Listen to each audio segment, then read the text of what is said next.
Hello ladies and gentlemen, today I am going to be making some votives to go inside of our subscription boxes for our October box.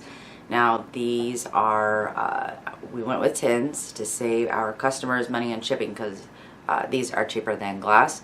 Also they're more durable because, you know, we've seen the videos of the delivery guys like tossing packages, and I don't want broken glass inside of a box for my customers because then they would get cut and I would feel like crap, and I don't want that to happen. So these are our votives for our subscription boxes. And they are scented in pumpkin spice. Jordan loathes pumpkin spice. She will gripe all day long if she has to smell it. So she's off from the shop today. She's working her other job. And so I'm going to go ahead and get those made today so I can cap them off in the morning and I don't have to listen to her complain, because I love my child, but boy can she complain.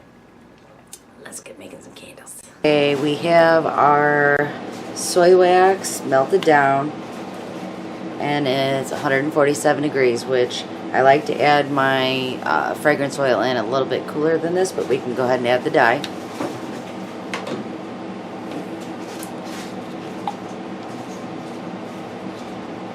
And I have, let's see, just brown liquid dye from Candle Science. I want to start off by just adding a couple drops. Go ahead and mix that in and see what color we're at.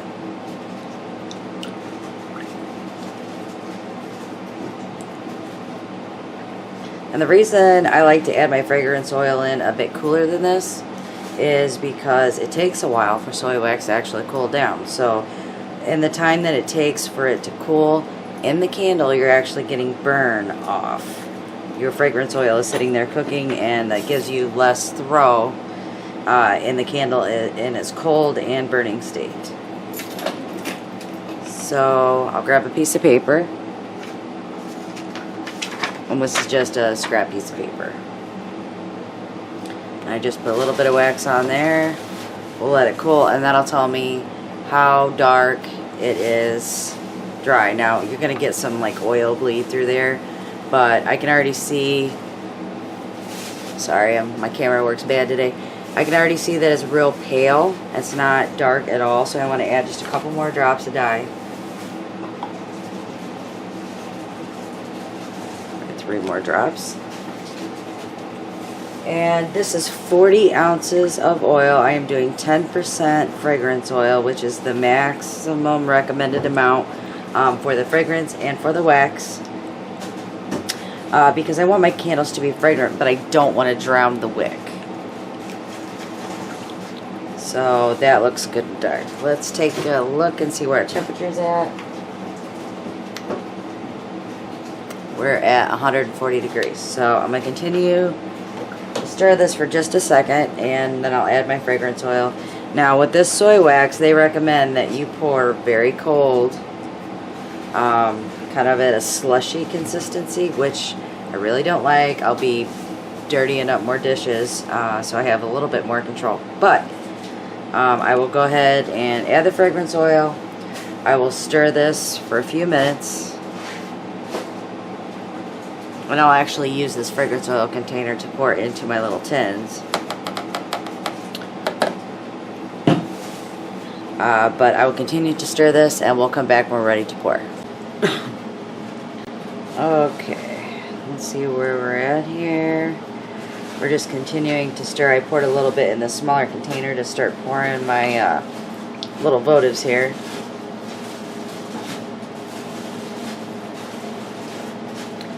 And we'll check our temperature.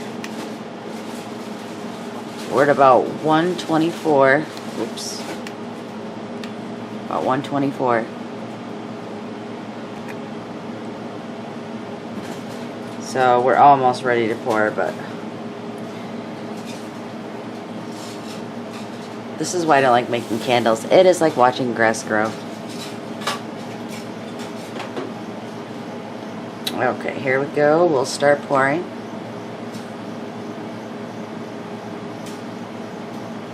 And when I pour, I'm going to pour just into this line right here. You have to leave a little bit of breathing room in the candle, and then we can trim the wick, and there'll be plenty of room for that to fold over.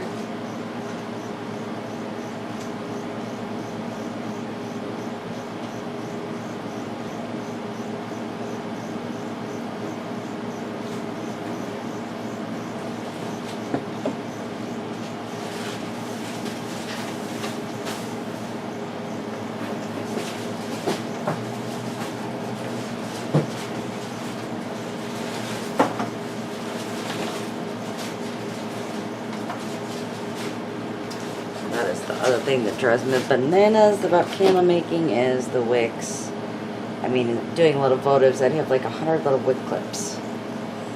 So we're going to use some popsicle sticks I glued together. As you'll be able to see, I've used them for a lot of candles.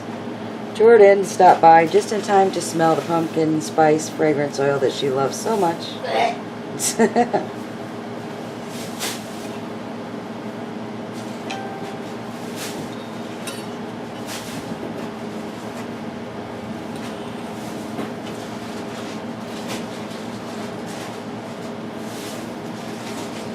And I really love candles. This is just, as far as everything I make, it's just the least fun thing that I make in this shop. I really do like everything else we make.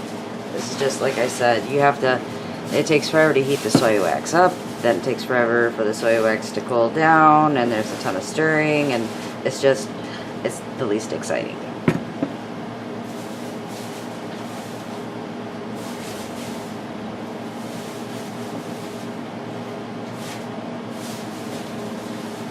Okay, now I'll show you, I'll pour the rest of these off camera so you don't have to watch all that, but I'll show you what we're going to do with these wicks. Carefully move that one. I usually don't recommend picking up candles once you pour them. So what we're going to do is just kind of use the popsicle sticks to make these wicks stand up where they're supposed to be, kind of centered. And it's just popsicle sticks I glued together with some hot glue. As you can see, there's plenty of wax on there from making candles. Okay, our candles have cooled overnight. Let's see, zoom out for you. We still have some to fill back here, but our candles have cooled overnight. Now you can see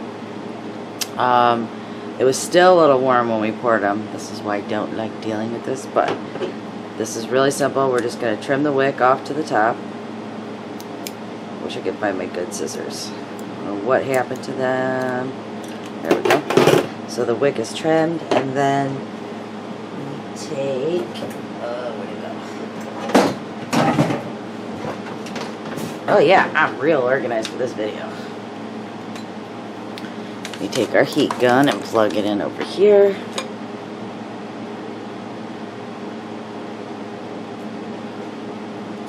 And then we just run the heat gun over the candle.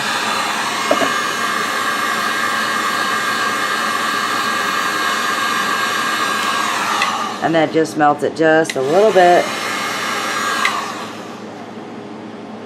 And then it'll look a lot better. It'll look more like, see, this rather than that, the icing that goes on.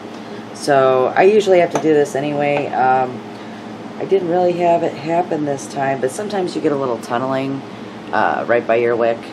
So candles can be tricky.